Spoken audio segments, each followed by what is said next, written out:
Msanii Diamond Platnumz yeye amesema kwamba hana tatizo lolote na Alikiba na kwamba yuko tayari kufanya naye kazi na amewahi kumuomba wafanye kazi katika wimbo mmoja kwa pamoja, akiamini kwamba mashabiki wanasubiri kwa hamu sana kuona wimbo huo siku moja ukitokea. Akizungumza katika mahojiano ambayo ameyafanya na Wasafi FM tarehe 31 mwezi wa 3 mwaka 2026, yeye amesema yupo tayari wakati wowote kwa ajili ya kufanya kazi na Alikiba. Sasa na hii inakuja baada ya kuulizwa kwamba nini ambacho kinaendelea kati yake na Alikiba, kwa sababu tunafahamu kwa sasa kumekuwa na mchuano mkali wa nyimbo, kwa maana ya wimbo wa Happy wa kwake Diamond, lakini pia wimbo wa Finali wa kwake Bien ambao amemshirikisha Alikiba, na mashabiki wamegawanyika, kila mmoja akisifia upande wake. Sasa Diamond katika kuzungumzia hilo, yeye akasema haimpi tabu na kwamba yeye kama yeye hana tatizo na Alikiba, ingawa Alikiba mpaka sasa hajazungumza chochote.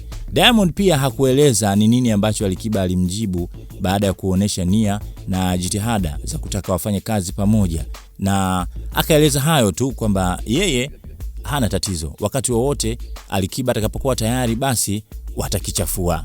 Vipi, ungetamani pia kuona kolabo hiyo ama wabaki kama walivyo? Weka komenti yako hapo chini.